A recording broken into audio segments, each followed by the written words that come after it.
Yeah, another big thank you to the fans for the amazing crowd tonight. Got behind us early, third game in a week, so there is some tired legs for both teams naturally, but I thought really pushed us in a big way. And again, soccer is fun again for the guys, which is good to see. No group has gone through a tough season like this more than our group, and it's hurt. But for them to now, be back on the field together, to get a guy like Andre back, who again makes a big save that no one will remember at 2-0, that turns it from going to 2-1, and we go right down the field and score after that to make it 3 and end the game. So these little plays are huge. The value of having your best players be your best players in this game, as simple as that sounds, is so important. Jose Martinez, again, excellent, dominated the game. You look at the performance of both outside backs. Kai was his normal solid self, I thought was excellent tonight. But Olivier went to the level that you guys have heard me say over the years that he should be playing in French League One. He's that talented. Just has to do that every game because he's an elite defender. So a lot of good performances. Great for Danny to get another bundle of goals. Again, a lot of really good goals in the run of play from him this year, some through hard work, some through creativity, a lot of different types of finishes. And again, when your best players are on the field together, we're still a really good team. We're not where we want to be in the table. I get that, guys. It's been difficult, but these 2 wins will go a long way now going into the break to build some confidence, to push through the Leagues Cup and then finish the season the right way. Ask about the center backs too. They did not push up tonight as much as they normally do with 2 guys who, by their nature, push up a lot. Yeah. Did you tell them to not? If so or not, what was that? Yeah, part of that is Hani Mukhtar, and not wanting to take too much risk. He's a player that kind of is most dangerous when we have possession of the ball. So if you start to, lull yourself into thinking it's comfortable, that's when he hurts you the most. Look, the Nashville team too, statistically, is struggling to create chances right now. So let's not give them any breaks in transition. We did a great job on Schaffelberg, who's an incredible attacking player in our league, and we really limited Mukhtar for the majority of the game. He's still going to hurt you at certain moments, but I thought Jose did a great job, and the team did a good job. Center backs releasing to him, like you mentioned, Jonathan, to not let him get ahead of steam running at you because he's such a great player. So overall, yeah, a little more conservative, but in that way we had it in our minds. We know we were going to get chances against them at home. I think our expected goals was up over 4 again, which is a extremely high number. But let's not just give up a silly mistake and let them, make a play on the break. So that was the thinking there with our center backs. They did a good job, though. We'll go Joe back to talk. Jim, it looked like you guys had a clear tactical approach to isolate what they were doing, or isolate the green zone. Yeah. With Danny, Ty, and Mikel, and then creating 2 goals. Was that the plan from the start tonight? Yeah, sometimes there's simplicity to it, where now, Joe, we're telling Mikel, you're best running in behind. So you pin the 2 center backs back, and now when Ty comes off the back line into that green zone, the area between the center backs and the 6, Anunga was isolated by himself, and he has to deal with Gazdag and Baribo coming off. So we found a lot of space in there, giving him 2 things to deal with. But it starts by Mikel always being a threat to run in behind. Doesn't always get the ball, but just by being high, now both center backs have to respect where he is because he has more speed than them. So it opened up a lot of space. Again, Ty was excellent. Danny will get the accolades again, but I thought Ty's work rate again at the end of the game, still sprinting 90 plus minutes, even at 3-0 to get pressure to the ball. Really good. A lot of good performances. Sam came into the game, and I thought influenced it in a big way. You see how good he is and strong in the air. His speed to get in behind. Could have had a couple goals, but we'll save those for the 1-0 wins rather than the 4-0s at the end of a game. At least tonight, match specific because of the way Anunga sits there. But is that something now you can broaden out to the rest of the season? I know you guys tactically a little bit on Wednesday as well, but with those 3 guys, instead of just kind of bombing the fullbacks forward. Yeah, you saw. Yeah, you saw good combinations from those three in tight spaces too, in the box, which is when it's really hard to make those little combinations. And I said that to them, it's not a night where we need a heel ball or a flick or a really creative play. If we're just really working and moving off the ball for each other, and again, you give those center backs more than one thing to deal with, it becomes really hard. So I thought scored some really good goals in really tight spaces in the center of the penalty area, which is an area where you don't have time to think, but we had real good composure in there, and some of the combinations were fun to watch. The ball Mikel slips to Danny is a pass that, to see that is a next level pass. So really happy for the way that we combined in there and caused some problems for a strong defensive Nashville team. How's Andre? He's okay. Yeah, scary. It was 50%. He did have a little pain in the knee. 50% also. Jacob ripped his shoe in half, so he had to get a shoe change as well. So, but yeah, there's a little bit of pain there from Dre. Give him credit for toughing it out. I think you saw at the end of the game. Obviously, now we're taking goal kicks with our center backs, which I don't love because it means there's a risk of someone keeping somebody on sides if you don't sprint up quick enough. But overall, gutted through it. Now we have some time to recover. I don't think it's too serious, but he's still fighting through, just getting back off of surgery. There's always kind of, different scar tissue in there that has to break up, and you feel different things. I think he's fine, though, and talking to him after the game. And a couple of those moments early in the second half, there's the glancing header from Mukhtar that he gets a hand on. Yep. There's the one that hits the crossbar. Are those moments that you feel like if you're doing things the right way, you somehow buy those breaks? Are those the breaks that you guys weren't getting a few weeks ago now sitting in your favor? Is it? I think how do you kind of account for that? I don't want to oversimplify it, but guys, it's great goalkeeping. That's what we've had, and that's part of our foundation. And people say, well, it's all Andre, or he's our player. It's the same thing if you say, well, the Lakers wouldn't have been good without LeBron back in, or Cleveland wouldn't have been good without LeBron, or Miami wouldn't have been good without LeBron. He's our player, and he plays in the goal, which again, I've said it now 7 weeks in a row, doesn't get enough credit that the field players get. And I think you saw tonight, again, everyone will go home and we'll all remember 3 incredible goals from Danny.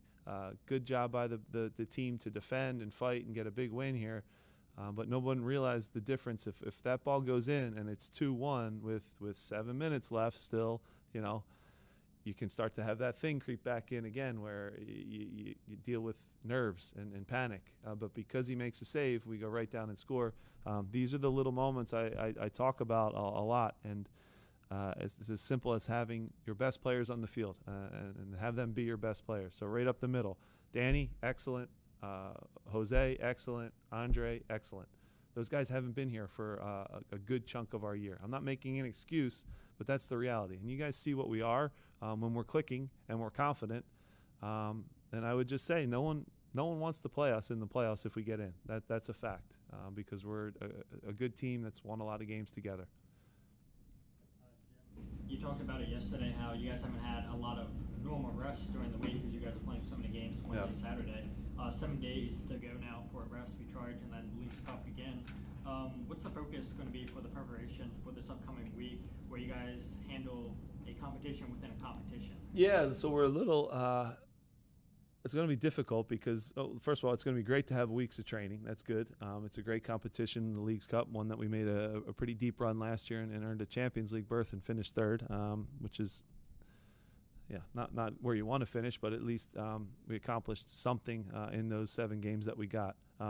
Unfortunately for us, we were given a really good seed, but sometimes as seasons change and teams change, unfortunately, we have Charlotte, who is damn good and just added Swiderski and is beating Austin as we speak right now and is a really, really good team. And then Cruz Azul, if you guys watch League MX, is absolutely destroying everybody and killing everybody. So they were teams that were maybe seeding-wise towards the bottom last year, and we were the top seed, and we got rewarded with what happens to be now 2 very, very strong teams. So it's going to be hard, but we're lucky that we have home field advantage here. Both those teams have to come here. There'll be a lot on the line against Charlotte. Obviously, 2 of the 3 teams go through, so that's the biggest game right away. You win that one, you're not guaranteed to go through, but you're pretty close. So that's got to be our focus and mindset. We will have a little bit of a long week to prepare for Charlotte, then an awkward, I think it's Saturday, and then we don't play till Sunday, so an extra day in there, which is good. You know, you can build fitness, keep sharpness, let them beat each other up in the midweek, and then hopefully we can put on some good performances for our fans. And then last night, David Vasquez scores 2 goals against Jamaica. Just your thoughts on his performance last night? Yeah, I mean, first of all, it looked like everybody scored, but no, I'm happy for David. He scored the winner. He scored the first 2 and performed really well. So happy for David. It's exciting. We have a lot of good young players that are away with their national team doing well.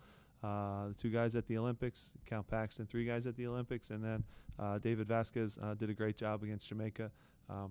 But I know against stiffer competition now, those are the ones now we want to see him continue to gain confidence and get better and better. But yeah, special player, special talent.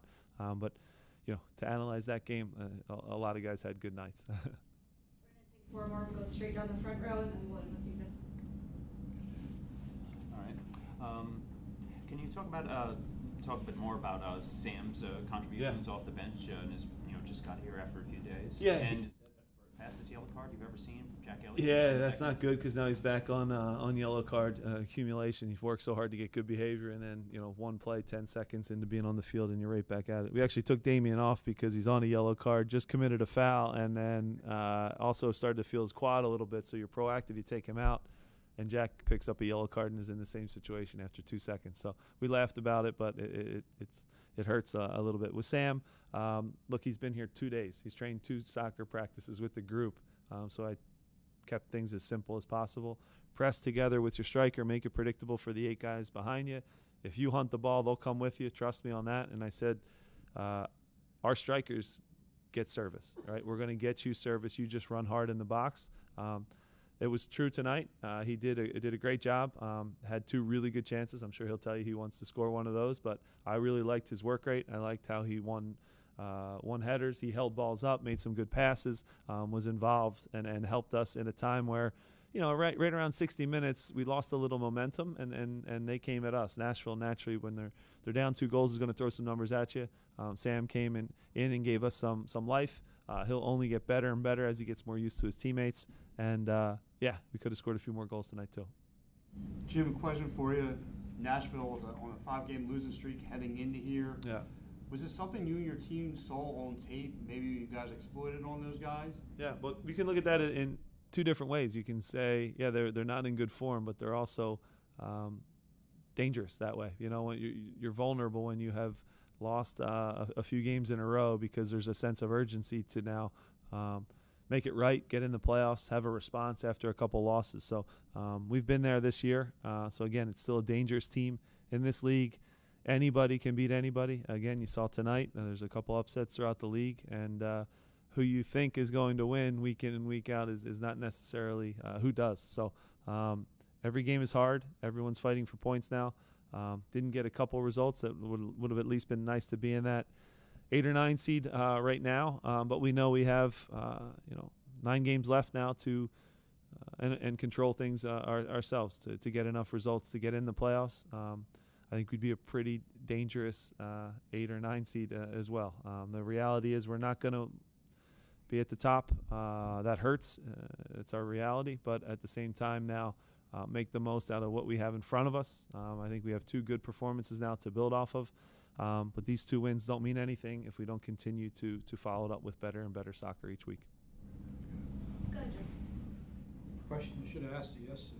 There's going to be a game here tomorrow and a game next Sunday that Subaru Park hasn't seen in a while with a couple of women's teams coming down. I know you pay some attention. There's going to be some local flavor in the games with Brittany Ratcliffe and a few others. I know you're busy, but how much are you going to pay attention, and how good is it for them to be here? Yeah, it's great. It's an incredible opportunity to host great women's soccer in our stadium. I know that there's rumors and buzz and different things that I've heard around the soccer world and the city of Philadelphia that hopefully a women's team is coming here sometime in the near future. I think that would be amazing. It took a long time to get a men's team in this city in a sport that soccer players in this area can have role models to look up to instead of like when I was a kid and I looked up to Allen Iverson, and you guys know the names, Charles Barkley, and Reggie White, and Eagles, and Randall Cunningham. So to now have a men's team where the players can really look up to, the same thing applies to the women's game. My daughters both play soccer. They love the sport.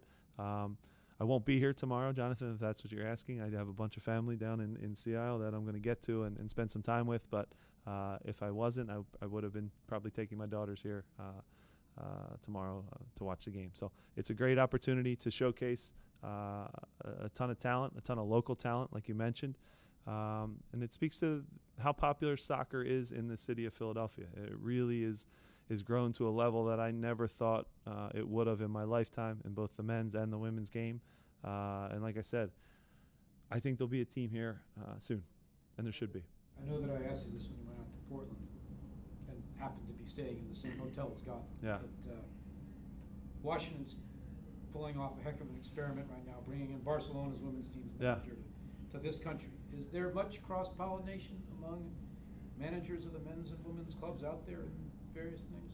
You probably wish there was more, for sure. But anytime you can share ideas with any coach and watch a training session or go out and watch how they tactically approach a game, the cool thing about this game is there's a million different ways to do it. And if you're not constantly evolving and learning, you die. And so, unfortunately, coaches get changed. All right, I think they made a bold move to hire a top coach from Europe. It's starting to happen more in our league, and I think that it'll happen more and more in the women's league as they see just how appealing it is to, number one, live in this country, to coach in this country. The fanaticism around the women's game in the USA is growing and growing. The TV, the stadiums, the facilities, all these things add up. So, yeah, it's going to become very appealing for men's coaches to coach at the highest level of the women's game and vice versa. And I think that the sharing of ideas is good for all of us. I learn things when I go to my son's U12 practice and I see a coach run something that I haven't seen before, and you might take it and tweak it and steal it and make it your own. If you're not stealing and evolving in this game and trying to get better, you die, like I said. So I think I'm all for new ideas being injected into the men's league, to the women's league, and that's a great example of one where, yeah, they took a risk for sure. It's different.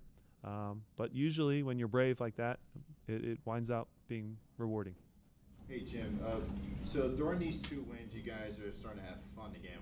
Yeah. What do you think was the biggest difference during the winless streak compared to these last 2 wins? Well, scoring more than the other team is the most fun thing in the world. So, no, look, I wish I could bottle it up, guys, what it feels like to come off the field with a win. I even as a player, I actually hated game day. I hated the build up to it. I hated the nerves, the sickening feeling before a game where you almost want to throw up.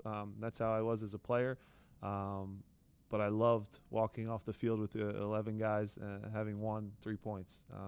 And our group's the exact same way. So when you don't have that feeling for as long as we did, it hurts. Right? You're not the same person. You're maybe a little testy with family members. You're not as happy.